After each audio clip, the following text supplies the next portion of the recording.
मत्ती रचित सुसमाचार 24 अध्याय उसका 28वां वचन में लिखा है, जहां लोथ हो वहीं गिद्ध इकट्ठे होंगे।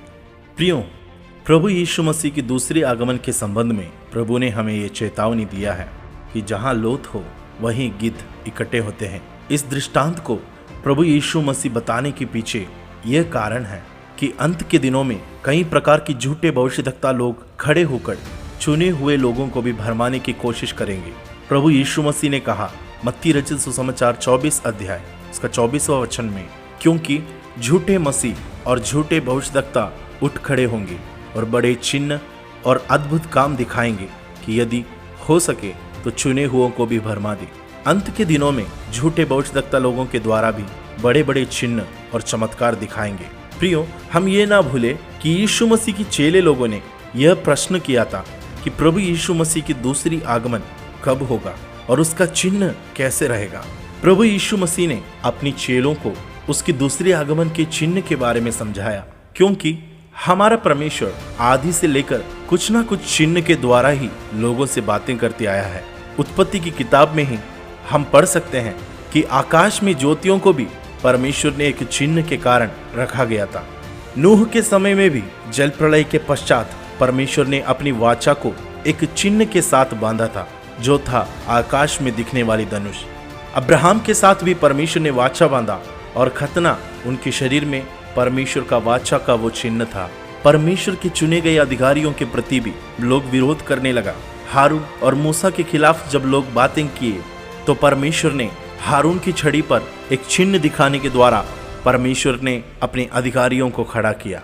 इसके अलावा परमेश्वर के उन भक्तों ने भी परमेश्वर से चिन्ह का मांग किए थे। गिदोन के बारे में हम पढ़ते हैं कि गिदोन ने भी परमेश्वर से एक चिन्ह की मांग किया था। न्यायियों की किताब 6 अध्याय उसका 36वां वचन में हम इस प्रकार पढ़ते हैं, तब गिदोन ने परमेश्वर से कहा, यदि तू अपने वचन के अनुसार इस्राएल को मेरे द्वारा छुड़ाएगा तो सुन, मैं एक भेड़ी की ऊन खलिहान में रखूंगा, और यदि ओस केवल उस ऊन पर पड़े और उसे छोड़ सारी भूमि सूखी रह जाए तो मैं जान लूंगा कि तू अपने वचन के अनुसार इस्राएल को मेरे द्वारा छुड़ाएगा। और ऐसा ही हुआ। इसलिए जब उसने सवेरे उठकर उस ऊन को दबाकर उसमें से ओस निचोड़ी तब एक कटोरा भर गया। फिर गिदोन ने परमेश्वर से कहा, यदि मैं एक बार फिर कहूँ तो तेरा क्रोध मुझ पर ना भड़के। मैं इस ऊन से एक बार और भी तेरी परीक्षा करूं, अर्थात केवल ऊन ही सूखी रहे और सारी भूमि पर ओस पड़े। उस रात को परमेश्वर ने ऐसा ही किया, अर्थात केवल ऊन ही सूखी रह गई और सारी भूमि पर ओस पड़ी। परमेश्वर ने अपने भक्त के लिए भी एक चिन्ह दिखाया। इसके अलावा फरीसी और शास्त्री लोगों के बारे में भी हम देखते हैं, वे प्रभु यीशु मसीह से चिन्ह मांगते थे। परमेश्वर ने चिन्हों के द्वारा लोगों से बातें करते आया। इस कारण प्रभु यीशु मसीह का दूसरे आगमन का भी चिन्ह होंगे। मगर सबसे बड़ी धोखा क्या है? यीशु के नाम लेकर अनेक झूठे मसीह लोग अंत के समय में प्रकट होंगे और झूठे भविष्यद्वक्ताओं के द्वारा भी चिन्ह और अद्भुत काम दिखाए जाएंगे ताकि प्रभु के लोगों को भरमा दें। और वे कहेंगे, देखो मसीह जंगल में है या वह कोठरियों में है। हमें इन बातों पर कभी भी विश्वास नहीं करना है, क्योंकि प्रभु यीशु मसीह का दूसरी आगमन रहस्यमय नहीं होने वाला है। जैसे बिजली पूर्व से निकलकर पश्चिम तक चमकती है, वैसे ही मनुष्य का पुत्र का भी आना होगा। जब बिजली चमकती है तो हमें दिखाई देती है, वैसे ही हमारा प्रभु यीशु मसीह का आगमन दृश्य रूप में वो बादलों पर प्रकट होगा।